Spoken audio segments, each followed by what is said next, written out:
You want to hear a great campaign story? Well, you're in luck today because I have with me someone who's going to tell you one.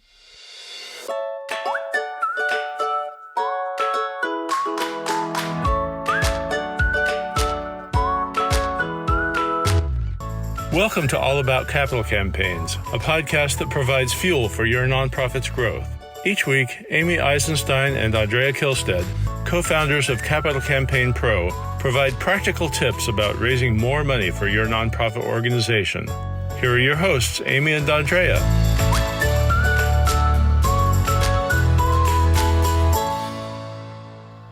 I'm Andrea Kihlstedt, co-founder of Capital Campaign Pro, and I have with me today Lila Thorne, who was for a bunch of years with the Northern Forest Center, during which time she worked on a very big and very interesting capital campaign. She, Lila, and Northern Forest Center have been clients of Capital Campaign Pro, so we have gotten to see this campaign unfold up close and personal. And I asked Lila to share her stories with you so that you can hear from her, from the horse's mouth, what it was like and what happened. Welcome, Lila. Hi. Thank you for having me. So, Lila, let's start it this way. Just tell everybody a little about where you are in the country and what the Northern Forest Center is. Let's start there. Sounds good.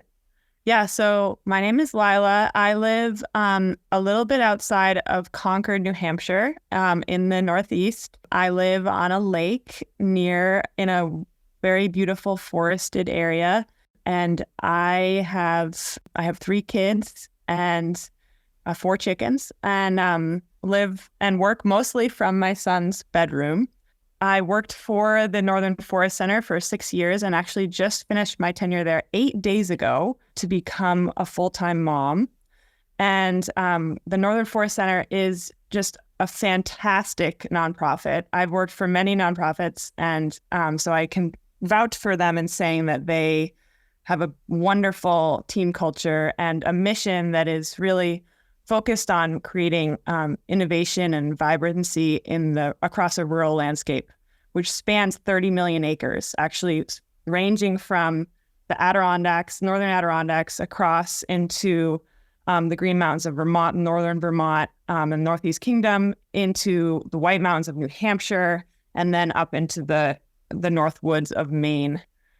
So all this land is similar in the context of its economic history. It was a place of hardcore foresting and pulp and paper production for a long time, and then was kind of left to its own devices as big pulp and paper companies moved out to seek places that were cheaper for production in the 1990s.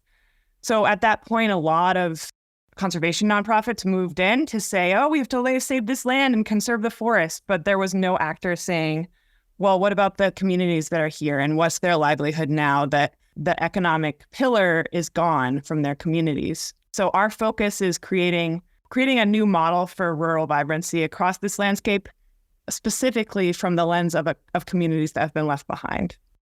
You know, Lila, when you first called us at Capital Campaign Pro, you called saying that Northern Forest Center wanted to do as sort of a different kind of a campaign, an innovative campaign that wasn't just about raising philanthropic money, but that combined philanthropy and impact investing. And you were looking for a consulting firm that knew something about impact investing. You remember this?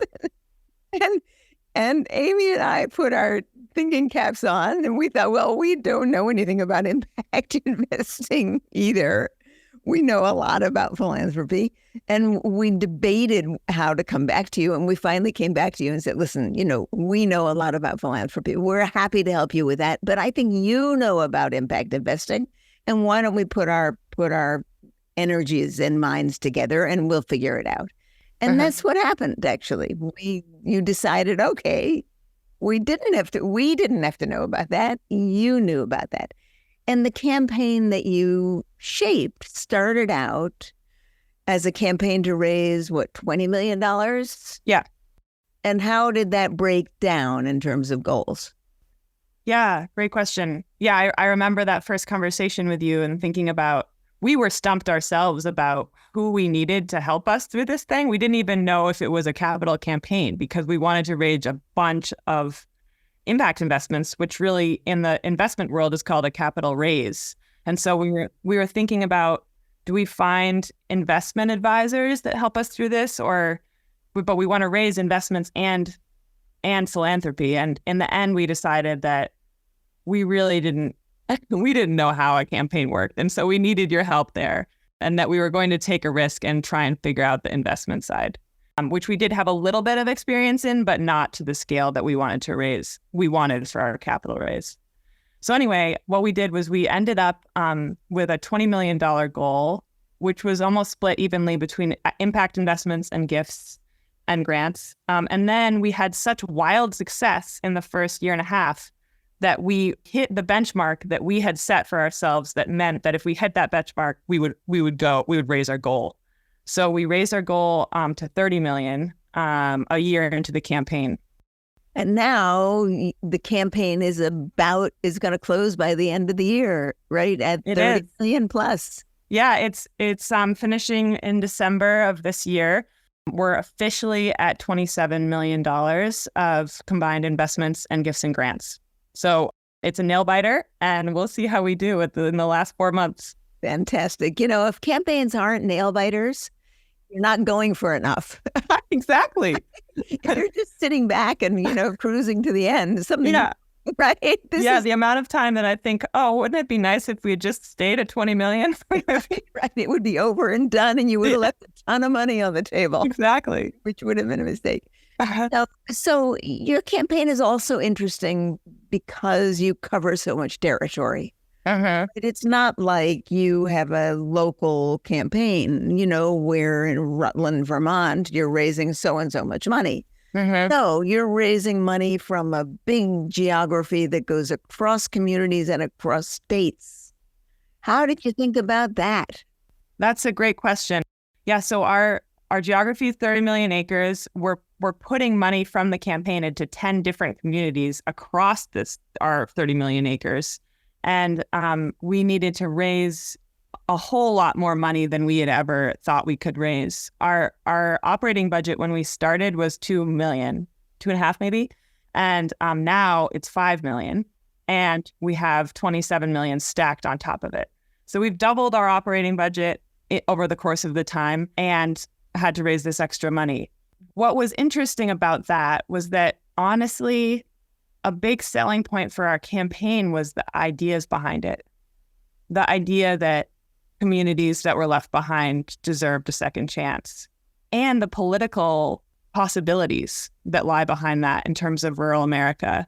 Ideas that, like, if people come together around a common goal, perhaps there isn't as much division. So we were getting investments and gifts from people that weren't necessarily linked to those geographies. And then we were also getting investments and gifts from people who really thought that our financial model was super swanky. They liked the idea that we were using money in different ways to its best advantage. So we got really large investments and gifts from national foundations, a publicly traded company, a church, places that wouldn't necessarily have invested in us had we had a traditional model for raising money. Isn't that fascinating? I've often said in many contexts that capital campaigns are all about ideas, right? That the case for support is basically a set of ideas. And the more exciting the ideas, the more successful you'll be, right? That everybody thinks that it's about money, but in fact, it's about ideas. And what you've articulated is exactly that. Now, did you put together committees in every state? How did you handle the region, the geography of your campaign? Oh, that's a great question. Yeah, we actually had a campaign committee for each state that was comprised of 5 members. And then, so we would have state-specific committee meetings, and then we'd have full steering committee meetings interspersed between that. And then we also had a core committee that was 3 volunteers that would meet between all those other committee meetings. And did you run all that? I did. And in the meantime, you had 3 babies. I know. I would like to add to this that the campaign produced not only 27 million, but 3 baby Thorns in the same time. Lila's last name is Thorne, Oh, right? yeah, no, not actual Let me thorns. let people know. But they are thorny, but they are thorny, but your last name is Thorne, so that's what she means. Yes. Lila Thorne, and now there are 3 little Thorns. Right? Yeah. Yeah. So when we first started the campaign, I was pregnant with my first. And so my coworkers like to joke that I was actually only around for a few years, 1 year less than the campaign, because I was so busy being on maternity leave for the other portions. So, but you really were in charge of building that program. I mean, you were having children and taking time off to do that. But Right. I know that your role in doing that, you were actually building the development program, right? I was. As the organization grew, as the campaign grew. How did you think about that? How did that work? What were the positions you filled? Yeah, that's a great question. I actually think I recommend that anyone in director role needs to take a maternity leave every few years, because, Andrea, this is the key. It takes your ego out of it. You can't believe that you are irreplaceable, because you are, and you have to be. And so I had to replace myself 3 times at different points in the campaign, which meant that I had to really trust my colleagues to step in and support them to do the work that I would have been doing had I been there.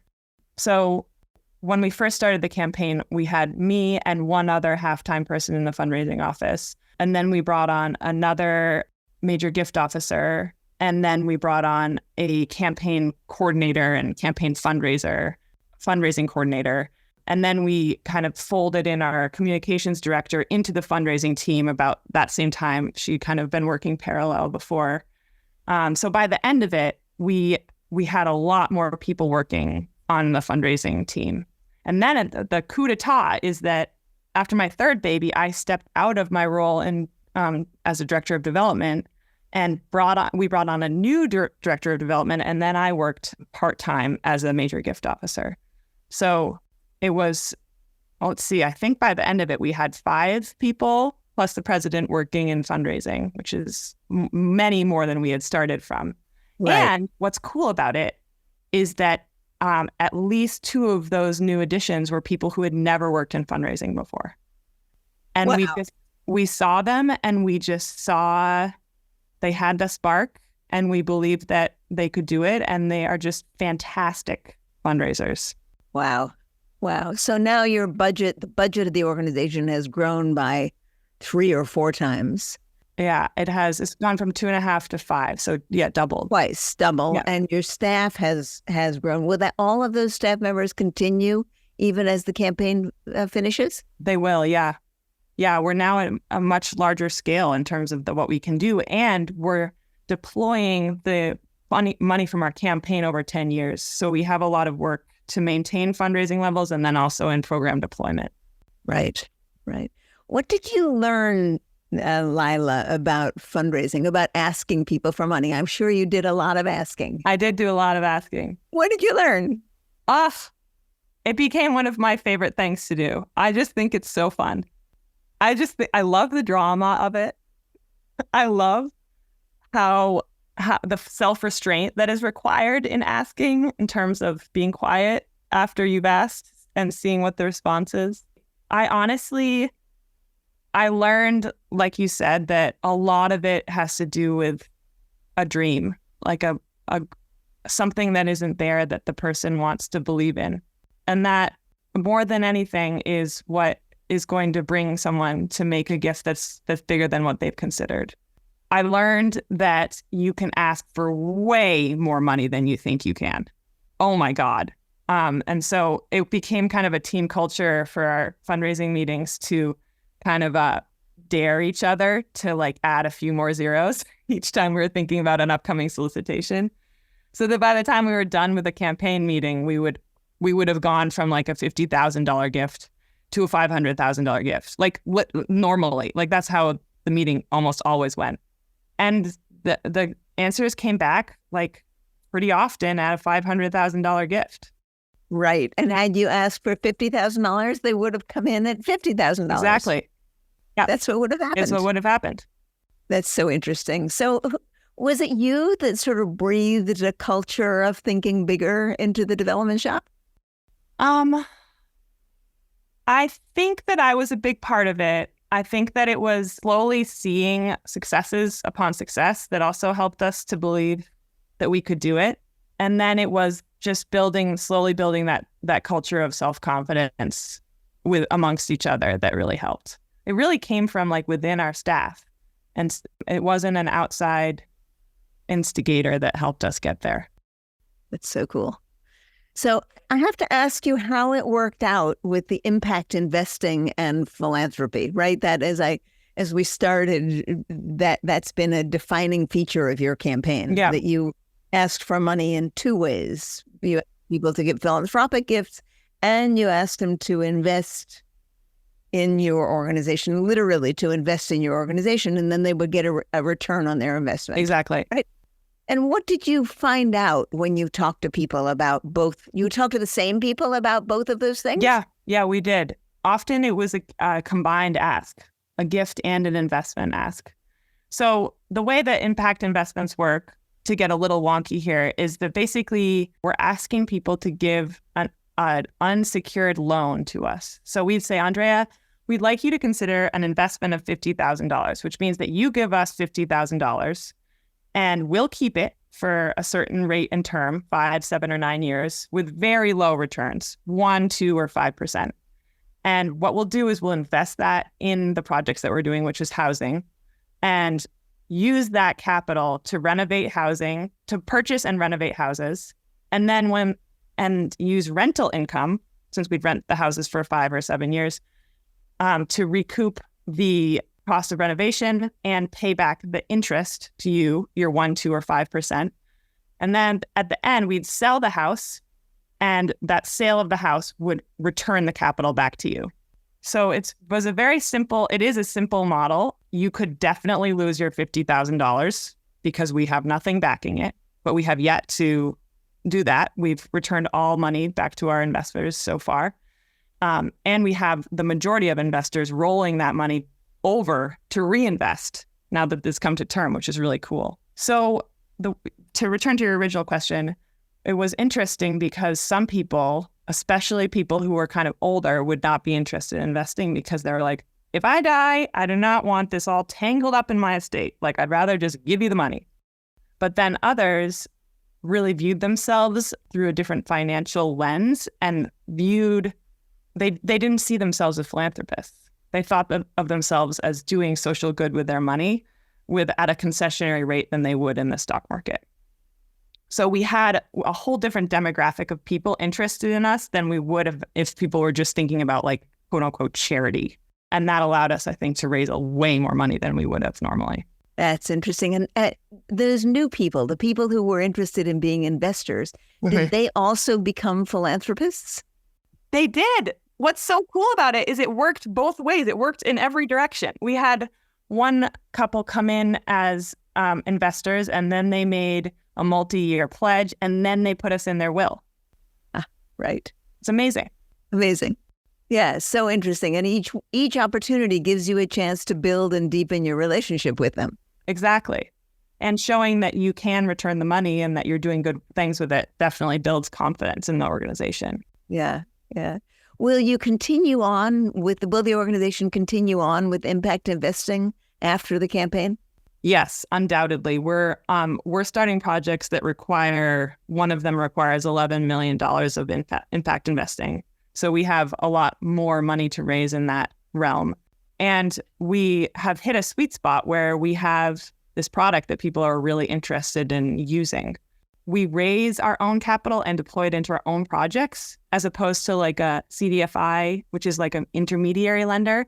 So we're a little bit more nimble with what we can do with the money. We can keep it in our reserves or deploy it whenever we want based on when we need to purchase a property. I think people are seeing that we're being savvy with what we're doing, and we're building a name for ourselves that way. Right. It's so impressive. Do you have a lot of other organizations calling to learn about your model? We do. We have a lot of inquiries about how we function, and a lot of inquiries like, is there anyone else like you out there? And as far as I know, there's one other organization in Appalachia that's doing similar work. But other than that, the combination of investments and philanthropy over a wide geography is not something we've seen. Yeah. You've worked with Capital Campaign Pro, working with one of our terrific advisors for quite a number of years now, right? Yeah. It's been a really good partnership, I think. Totally. Has that made a difference for you to have somebody for you to call on? Oh my God, yeah. Oh man. Yeah, our advisor is Zan. She is fantastic, and she kept us accountable. She forced us to think through the sticky technicalities of how to make a pledge form that actually makes sense, and how to really fill out your gift range chart in a way that looks feasible. She held us to a standard. My whole team will tell you that I'm not one for details. I'm just like, whoop, right over my head. And she forced me to sit down and crank out those numbers and the details behind them. And I'm so grateful for her for that. I know that throughout this process, periodically, I would get calls from Zan saying, this is so amazing what's going on in the center. So she was always so delighted to see how interesting the model was and how successful you were, and how fearless you were as a chief, how willing you were to ask for big numbers, and how it paid off. Totally. She was great. Yeah, that's fantastic. So, okay, Lila, what are the 3 biggest things you learned in this campaign process? Wow. I have learned so much through the campaign. I didn't think I was even going to be part of a capital campaign when I came on the team. And looking back on it, it's by far my greatest accomplishment. I'd say first is that you have to make an actual plan. You need to write down what you're going to do, even if you have no idea what you are going to do. You just need to put it on paper and do the math quarter by quarter about how you're going to get to whatever number you've set. And you'll be surprised. You're actually going to get there if you just do the menial hard work day by day, day in and day out, and you stick to your goals. On the other end of things, I would say open yourself up to the possibilities of what your campaign can create, and embody that possible reality and share that with people. And they will be so moved by it. We saw that over and over again.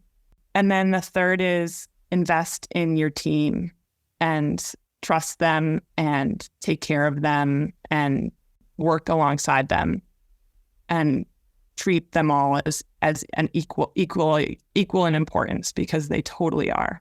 Yeah, we did it together as a team, and I'm no longer part of the team because I'm now being a mom, but I am there in spirit, and I know we're going to get there to 30 million. Yeah, those are 3 fantastic things. They're just inspiring.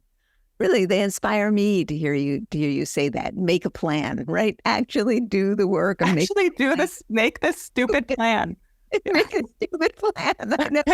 It's so interesting how powerful that is, right? That was the first one. And the second one was, let's just recap the second one. Open yourself up to the possibilities, to big possibilities. Because when you do that, people join you in that. Yeah. Right? The possibility of what your campaign can create.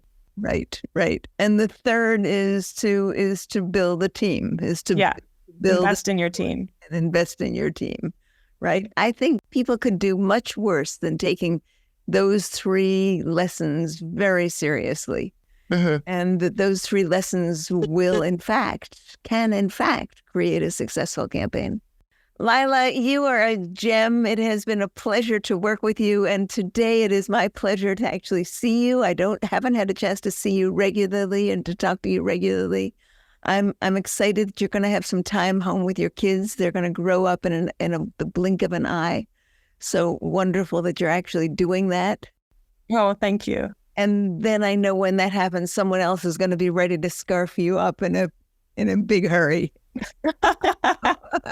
If my children haven't scarfed me already. Yes, right. Thank you so much for sharing your experience with us. And I look forward to hearing at the end of the year the total success of the Northern Forest Center campaign. All right. Thank you so much. It's been a pleasure. I'm sure we'll talk soon.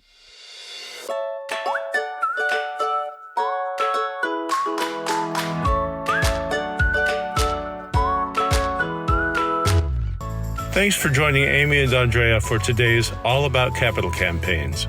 To learn more about them and their work together, visit capitalcampaignpro.com, where you'll find all the help you'll need for your campaign. And please follow, rate, and review us on your favorite podcasting platform. Thank you.